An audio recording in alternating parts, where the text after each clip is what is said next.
नमस्कार दोस्तों, अपनी माँ से कहो जायदाद मेरे नाम कर दे। रात के 2 बज रहे हैं पर मुझे नींद नहीं आ रही है। मन बहुत उदास है। एक बार पलटकर पति बीरेन की तरफ देखा तो वो बड़ी ही सुकून भरी नींद में सो रहे थे। एक बार तो देखकर मन में घृणा से भर गया। पिछले कुछ दिनों में जो कुछ भी घटा है मेरे साथ, उसने मुझे सोचने पर मजबूर कर दिया है। मेरा तो कोई अस्तित्व ही नहीं है। जिसने जैसा चाहा वैसा चलाया और अब जैसा चाह रहे हैं वैसे ही सांचे में ढालने की कोशिश कर रहे हैं, और उसमें मेरे पति का योगदान सबसे ज़्यादा है। मेरा नाम सोनिया वर्मा है।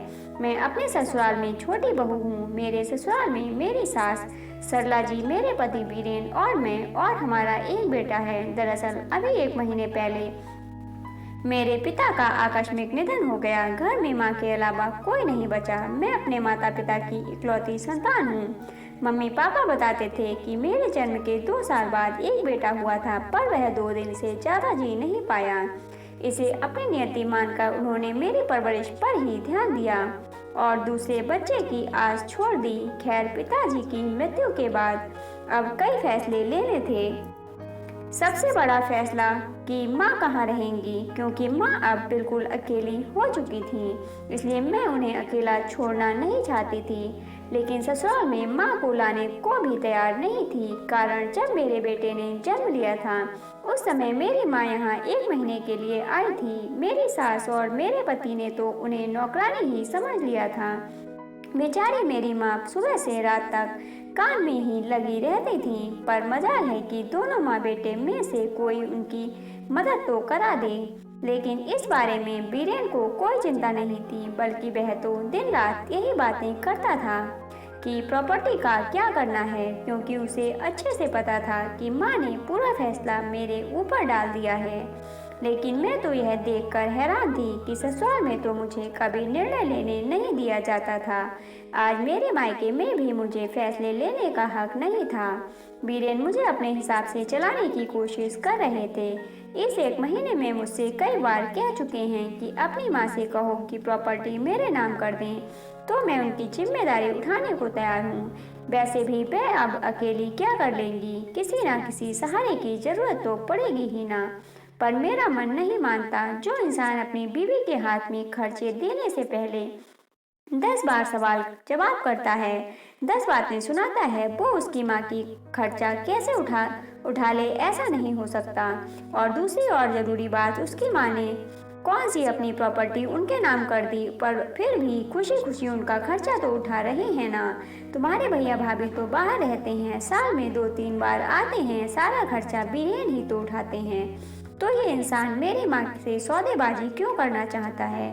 बस यही बात मेरे दिल को चुभ रही है। कल रात जब माँ सासू माँ से इस बारे में बात की तो उन्होंने मुझे ही डांट दिया। क्या गलत कह रहा है वो? मेरा बेटा तुम्हारी माँ के खर्चे क्यों उठाएगा? बेचारे को कोलू का बैल समझ रखा है क्या?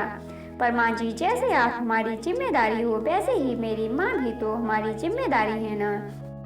तू मेरी बराबरी अपनी माँ से कर रही है। मैंने अपने बेटे को जन्म दिया है, पाल पोस कर बड़ा किया है, बदले में वह मेरी सेवा कर रहा है, तो तुझे देखकर जलन हो रही है। इतना ही सेवा करवाने का शौक था तो एक बेटा और पैदा कर लेती तेरी माँ। और वैसे भी औरत को क्या पता कि किस किस तरह के से फैसले लेने हैं। तेरे पापा तो रहे नहीं, अब तो निर्णय बीरेन ही लेगा ना। इसके आगे मैं कुछ कह ना सकी। गलत तो कुछ कह रही नहीं थी वो। मैं बेटी हूँ, बेटा नहीं, यह मेरी सास ने बता दिया था। पर बेटा मजबूत हो और बेटी कमजोर, ऐसा हो नहीं सकता। अब मेरे दिमाग में एक ही बात है। मैं निर्णय ले चुकी हूँ कि मुझे क्या करना है। बस वह निर्णय लेकर मैं सो गई। सुबह जब उठी तो आज की सुबह कुछ अलग ही लगी। मैं जल्दी जल्दी घर के काम कर रही थी। मुझे देखकर मेरी सासू माँ बीरेन से बोली, आज बहू को कहीं जाना है क्या? बड़ी जल्दी जल्दी काम निपटा रही है। मुझे देखकर बीरेन ने कहा, कहीं जा रही हो क्या तुम? हाँ, माँ के पास जा रही हूँ।